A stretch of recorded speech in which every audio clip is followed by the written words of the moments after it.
आज शिवसेना उद्धव बाळासाहेब ठाकरे पक्षाचे प्रमुख असलेले उद्धव ठाकरे हे सर्व फुटलेल्या खासदारांच्या मतदारसंघांच्या दौऱ्यावरती निघणार आहेत। माझ्याबरोबर खासदार ज्योती वाघमारे आहेत। ते काय सांगाल, काय वाटतं उद्धव ठाकरे साहेब आज दौऱ्यांवरती जातात, काय सांगणार आहात तुम्ही त्यांना? हसू येते ताई, मला सांगा की बैल गेल्यावर कोण झोपा करेल का, वराती मागून कोण घोडं धाडेल का?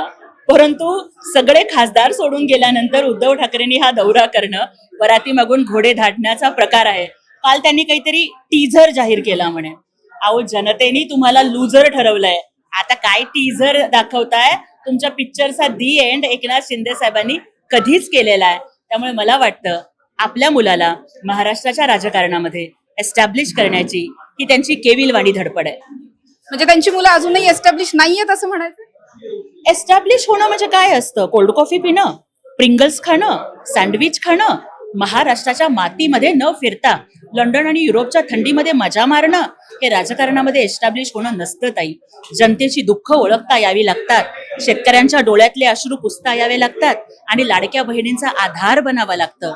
तुमचं राजकारणातलं एस्टॅब्लिश होणं हे घराण्यावरती आधारित कधीच नसावं, तर ते जनतेच्या समर्थनावर असावं, जे आमचे लोकनेते एकनाथजी शिंदे साहेबांचं आहे। पण गेल्या अनेक दिवसांपासून जर आपण पाहिलं तर म्हणजे हा इन जनरल प्रश्न आहे की एकनाथ शिंदे गटाकडे येणाऱ्यांचा ओढा हा खूप जास्त आहे। म्हणजे भाजपच्याही तुलनेत, भाजप जरी मोठा पक्ष असला तरी शिवसेना एकनाथ शिंदेकडे येण्याचं एवढं कारण काय काय वाटतंय तुम्हाला गमक या सगळ्या?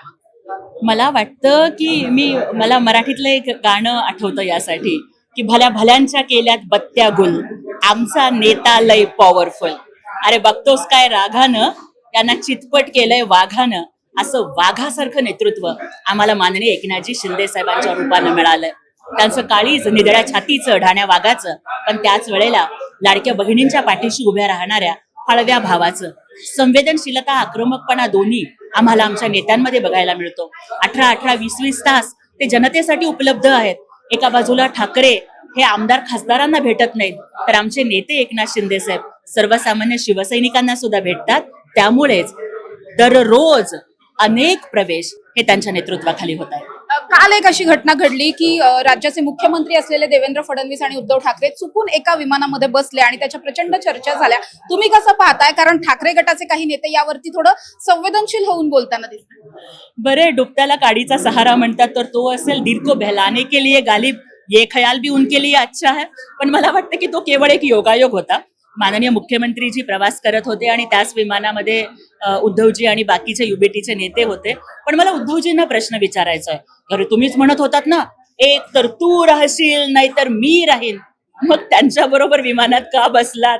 का नाही उतरलात की एक तर तू बसशील नाहीतर मी बसेन म्हणून? तुम्ही काय काय बोलला नाही?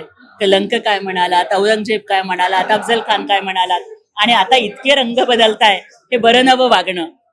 या सगळ्याच्या नंतर ताई शेवटचा प्रश्न आहे तुमच्यासाठी। रामदास कदम जेव्हा आता सगळ्या खासदारांचा पक्षप्रवेश झाला त्यावेळेस असं म्हटलं की काही नगरसेवक सुद्धा आमच्या संपर्कात आहेत, काही आमदार सुद्धा आमच्या संपर्कात आहेत आणि ऑपरेशन टायगर 2.0 हे अजूनही चालू आहे असं त्यांचं म्हणणं होतं। तुमच्याकडे तशी काही माहिती आहे का? नवीन काही ऐकण्यात येणार आहे का प्रवेश वगैरे? काही सन्माननीय रामदास भाई कदम हे शिवसेनेचे ज्येष्ठ नेते आहेत। त्यांनी जर हे असं विधान केलं असेल तर नक्कीच त्याच्या पाठीमागं काही ना काहीतरी तथ्य हे असणारच आहे।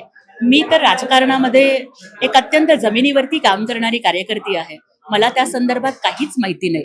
मला इतकंच माहिती आहे की आमच्या नेत्यांच्या म्हणजे एकनाथ शिंदे साहेबांच्या संपर्कात केवळ नगरसेवक, आमदार, खासदार, मंत्रीच नसतात। तो महाराष्ट्रातली लाडकी बहीण, महाराष्ट्रातला शेतकरी, महाराष्ट्रातला कामगार आणि सर्वसामान्य शिवसैनिक आणि शाखा प्रमुख सुद्धा आमच्या नेत्यांच्या संपर्कात असतो। आमचं नेतृत्व रिचेबल आहे, ऍक्सेसिबल आहे आणि ते नेहमी म्हणतात no reason on the spot decision, ही त्यांची कार्यशैली आहे, त्याचा आम्हाला अभिमान आहे।